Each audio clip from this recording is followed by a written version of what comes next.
প্রিয় দর্শক, আসসালামু আলাইকুম। আজকে আপনাদেরকে নিয়ে যাচ্ছে সালাউদ্দিন কাদের চৌধুরীর বাড়ি দেখাতে, যিনি সাকা চৌধুরী নামে পরিচিত ছিলেন।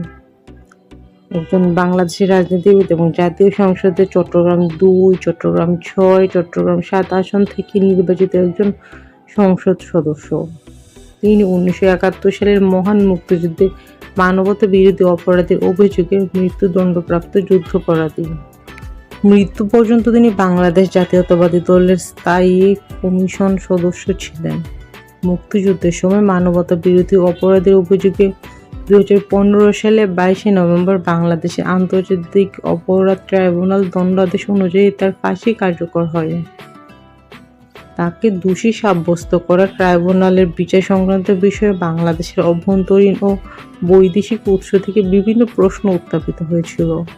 ২০১৩ সালের ১ অক্টোবর যুদ্ধের সময় নির্যাতন, হত্যা ও গণহত্যার জন্য আন্তর্জাতিক অপরাধ ট্রাইব্যুনাল কর্তৃক তাকে মৃত্যুদণ্ড প্রদান করা হয়। উচ্চ আদালত ২০১৫ সালে ১৮ নভেম্বর তার রায়ের পর্যালোচনার আবেদন প্রত্যাখ্যান করে।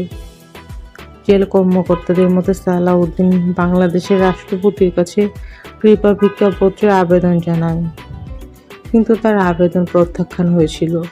অবশ্য তার পরিবারের সদস্যদের পক্ষ থেকে জানানো হয়, মৃত্যুদণ্ড থেকে রেহাই পেতে তিনি রাষ্ট্রপতির কাছে কোনো আবেদন করেননি এবং প্রাণ ভিক্ষা চাওয়া বিষয়টি সম্পূর্ণ বানোয়াট এবং ভিত্তিহীন। যাক, দেখতে দেখতে আমি চলে এসেছি সালাউদ্দিন কাদের চৌধুরীর বাড়ির কাছে। আপনারা তো জানেন হয়তো বা, সালাউদ্দিন কাদের চৌধুরীর বাড়িটা অ্যাকচুয়ালি একটা পাহাড়ের উপরে, বলতে গেলে পুরোটাই একটা হিল। আর এই হিলটা জুড়েই তার বসবাসের বাড়ি, বিভিন্ন প্লেগ্রাউন্ড আছে, মানে এখানে ব্যাডমিন্টন, হকি, অনেক কিছু খেলার কোর্ট করা আছে। আমি আসলে ভিতরে যাইনি, আমার এক আন্টির বাসা ছিল, আন্টির বাসার ছাদ থেকে আমি একদিন দেখেছিলাম।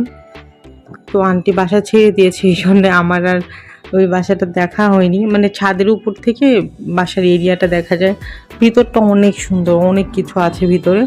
আমি শুধু আপনাদেরকে বাসার সামনে গলিটা দেখাচ্ছি। আমার বাম দিকে হচ্ছে বাসা আর ডান দিকে হচ্ছে আরেকটা পাহাড়, মাঝখান দিয়ে কেটে রাস্তাটা নেওয়া হয়েছে। তো আজকে আমি আপনাদেরকে ভিডিওটা দেখিয়েছি চট্টগ্রাম কলেজের সামনে থেকে।